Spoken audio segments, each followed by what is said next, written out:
Super, super. Et rappelez-nous un peu l'adresse de votre société, ceux qui voudront bien. La société est située dans le vent de la pharmacie Djolé. Okay. Il y a la pharmacie Djolé, l'avenue Pia. Le vent qui fait face de la pharmacie Djolé, à 50 mètres, il y a un immeuble, on est en haut. Okay. Soit, même si vous tapez sur Google IT Consultant Togo, vous voyez le map, on est visible sur Google. Super. Vous appelez aussi le numéro du secrétariat, 93 49 83 59. 93 49 83 59 et puis voilà. Voilà, super. Donc à éviter les arnaques avec les commandes en Chine et contacter ITC Consult et ITC SAV. Mais à ITC, à part ça, vous avez aussi d'autres projets. Par exemple, Innov Nation, voilà, c'est quoi exactement? Innov Nation, je me rappelle que tu avais bossé avec nous sur le projet. Même hier, on faisait l'inauguration d'une de nos structures qui est Kenkari Comme One, qu'on a instauré au niveau des soucis. Il y a tellement beaucoup de choses. On a fait l'inauguration hier, les gens sont venus, c'était vraiment magnifique. On a fait même le live, même sur la page de IT Consulting. Ok. Sur YouTube? Sur Facebook. Sur Facebook. IT Consulting Salle. IT Consulting Salle sur Facebook, le live est disponible. Les gens qui n'ont pas pu assister ont vu, j'ai vu même les réactions des gens. Merci beaucoup pour votre soutien. Super. Donc, le nom de la structure Innov Nation, en fait, est venu d'où? Comme je t'ai dit, tu as remarqué que je parle d'un besoin pour mettre en place un service. Voilà. Donc, à la base, les gens ont commencé à me dire, ah, Hugo, fais quelque chose, fais un business, on essaie de faire quoi. Les trucs sont durs. Je dis, bon. Les gens veulent investir dans quelque chose. Voilà. Donc, puisque moi, je m'y connais en gestion de projet et puis aussi en management de business, je me dis, qu'est-ce qu'on va faire? On va créer un programme carré. On crée un programme dans des secteurs qui sont porteurs et puis on met à disposition des gens qui veulent vraiment investir et puis on travaille ensemble. Ce n'est pas comme si on prend l'argent des gens, on va faire quelque chose, non. Parce que nous-mêmes, on a notre argent dedans. Donc, comment ça se passe? Le Innov Nation, en fait, c'est un programme d'investissement qu'on a créé. Et c'est en 4 volets. Il y a le volet immobilier, le volet commercial, le volet agro-pastoral et industriel. L'industriel, on n'a pas encore commencé parce que ça demande vraiment de gros fonds. Donc, on a mis ça vraiment à la fin. On veut voir comment les autres fonctionnent d'abord. Donc, actuellement, on a combien de projets? Actuellement, on a 4 projets. On a un projet agro-pastoral qui est à l'état primaire. On a un projet immobilier qui est en construction au niveau de Segbé. C'est un immeuble qu'on va mettre en location comme des appartements meublés. C'est des jeunes aussi qui ont mis leur argent pour faire ça. On a un projet commercial qui s'appelle Elikia. Elikia, c'est une plateforme de e-commerce, B2B, B2C. Ça veut dire que sur Elikia, vous pouvez aller faire des commandes à Lomé. On vous livre directement en un jour. Ou vous pouvez faire des commandes depuis la Chine aussi.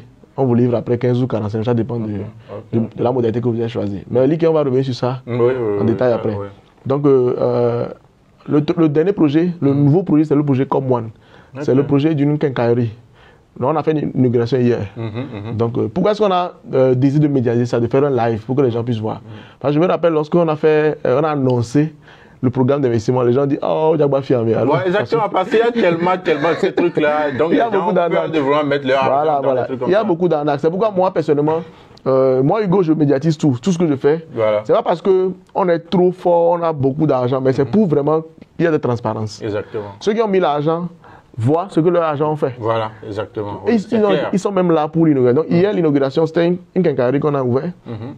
Et c'est sur cette même base, genre des gens qui investissent, est-ce que vous créez... Exactement, voilà. Sur la quincaillerie, on était quoi? On était 9 personnes, moi y compris. On a mis l'argent. On a créé un business plan.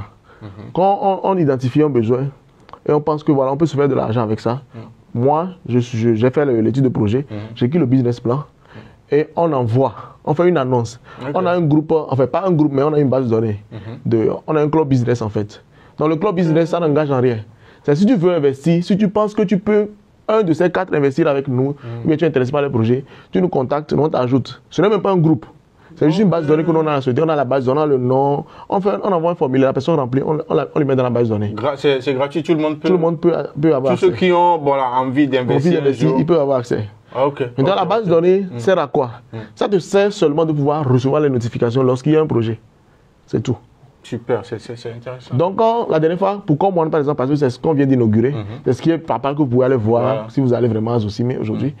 Donc, on a écrit le business plan et puis on a lancé l'information à tous ceux qui sont dans la base de données. Si tu n'es pas dans la base de données, on ne va pas t'envoyer. Voilà, parce qu'on ne va pas envoyer à n'importe qui. Donc, on vous envoie. Maintenant, on dit ceux qui sont intéressés, ils nous font un retour. On crée un groupe. Donc, dans le groupe, on donne plus de détails. Exactement. Donc si tu penses que vraiment, tu confirmes, là on te laisse dans le dos. Si tu penses que en fait c'est pas vraiment ce que je pensais, tu sors. Maintenant, à la fin, on voit combien de personnes sont restées et maintenant en fonction de ça, on partage les parts. Super. Voilà, combien de parts toi tu penses prendre, combien de parts. Par exemple, si le projet est un projet de 30 millions, on dit le projet minimum, il faut prendre 5%. Donc ça veut dire que 30 millions, 5%, ça fait quoi? Ça fait 1,5 million. Et nos projets sont étalés sur 1 an. Donc 1,5 million en 1 an. Tu vas payer ça en 1 an? En 1 an. Wow. On segmente souvent en 4 délais, c'est-à-dire en chaque trimestre. Donc si c'est 1,5 million, ça veut dire que tu payes combien? 375. Mais si tu as l'argent pour payer le 1,5 million en même temps, tu peux en même temps et puis tu es libre. Tu vois, non? Donc c'est un peu ça. Donc lorsqu'on finit de... L'argent rentre, on commence à travailler. En même temps. L'argent rentre, on commence à travailler. Parce qu'il y a des fois, on doit acquérir un terrain, par exemple, peut-être dans une zone que peut-être à 3 millions. Donc dès qu'on a déjà les 3 millions, on peut acquérir le terrain, faire les travaux. Dès que l'argent monte, on continue. Donc jusqu'à ce qu'on arrive à la fin du projet. C'est le même processus pour le côté agro-pastoral, même processus. Immobilier. Même processus.